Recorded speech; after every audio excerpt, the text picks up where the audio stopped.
and then reining it in. Wiggle, wiggle, wiggle. Okay. Sorry, just no good.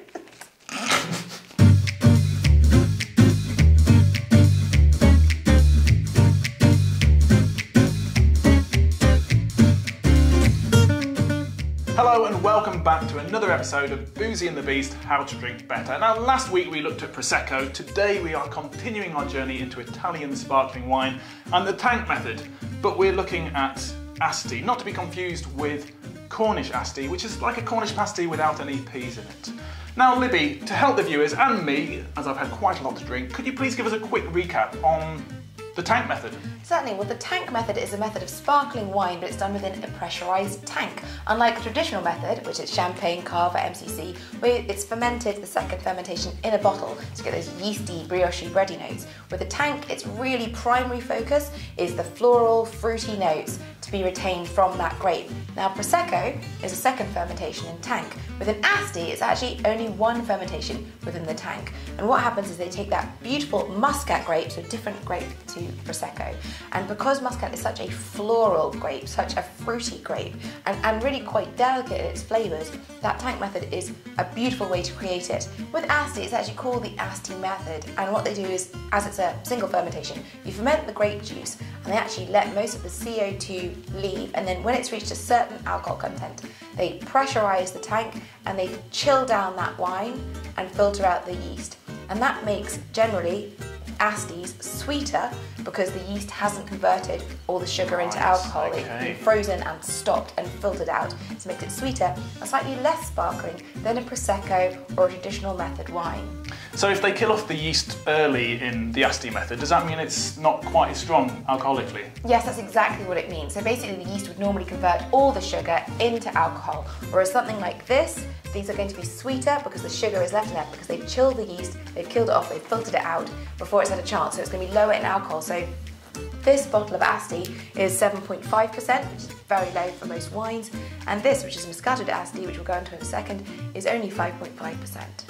So the fermentation has been stopped early, which means it's sweeter and less alcoholic, but I see two bottles here. That's strange because that looks a lot further away. Maybe it's just smaller. Perspective, isn't it? I see two bottles here, and we've got Asti and Moscato D'Asti. What's the difference?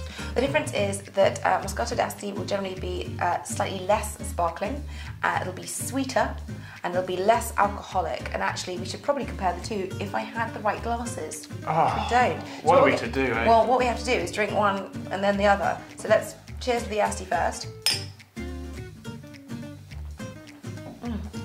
Oh, I quite like that. That actually tastes of grapes, which is strange for wine. Well, you say that. So actually, yes, Muscat is very floral, it's very fruity, and it actually is a grape that tastes like grapes, which is normally a joke told by some dickhead when you're raving about wine. Oh, it tastes like grapes. But not that you are a dickhead. On this occasion, a different dickhead. Carry on, Libby. Yeah, it is, but I'm just saying that normally there's always some person when you're going, this wine's amazing, and they take a sip and they go, oh, it tastes like grapes. But actually, this one does. Irrelevant. Anyway. It tastes like a lifetime of regret. This one's slightly sweeter than normal. But in this instance, Robin is correct. Yes. The Muscat grape is what I think one of the only grapes that actually does taste like grape. And it's very floral and very fruity and very fresh and sweet. This is semi-sweet, I would say, and this is sweet, but we haven't tried this yet, so we need to finish our glasses. Cheers. I do have to say that I know Asti has a bit of a bad reputation, and I quite like that. That is really quite refreshing. It tastes like an energy drink. I can go to the gym, come home and think, I need something just to relax myself, crack open a bottle of Asti, mix in a bit of protein powder. I'm not sure if that's what the winemakers want to hear. You can pair it with whatever you want.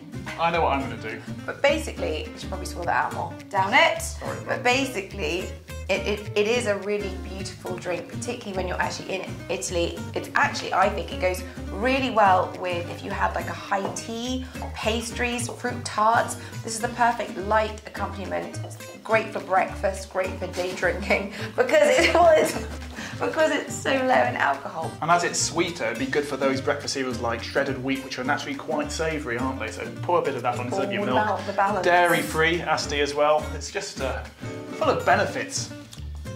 So this Moscato D'Asti is a DOCG. As we've said, the DOC and the DOCG are two regulated areas basically within Italy. And the DOCGs are just slightly more regulated, they're slightly more specialist, and they're generally smaller areas, just that step up from the DOC.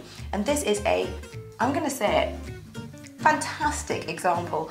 It's absolutely beautiful as an alternative, a slightly lighter and fresh alternative to a dessert wine. If you were serving a chocolate dessert, something like thick and cloying, and you wanted the bubbles with the texture to cut through that, like a chocolate fondant or something, this would be... I'm actually salivating thinking about that combination. Stop it, Libby, with your filthy talk. Oh, I won't. But this is actually a fantastic example. And you can see that it is lightly sparkling as opposed to the Asti, which is more sparkling. It's also slightly sweeter. And less alcoholic, so bombs away. What? Any sparkling wine or dessert wine should be served really chilled down between 6 to 8 degrees. Out of the two, which one is your preference? I quite like both. I really like this. I like the fact that it's in a small bottle. I'm not sure if there's a reason behind that, but sort of like pocket-sized bottle. Ideal for taking into the office with you as well. That's my top tip. Or those lockdown walks. Is there a reason why it's in a small bottle? I don't know, actually. Maybe I have absolutely no idea if it's right. It's a shame. It should come in a bigger bottle. It should come in a bigger bottle. Well, I have to say, this is sort of, I have to say even for me, but I say even for me, like, this has opened my eyes to Asti. I think both these were really delicious, so cheers. That's the tank method. To the tank method. Asti la vista, baby.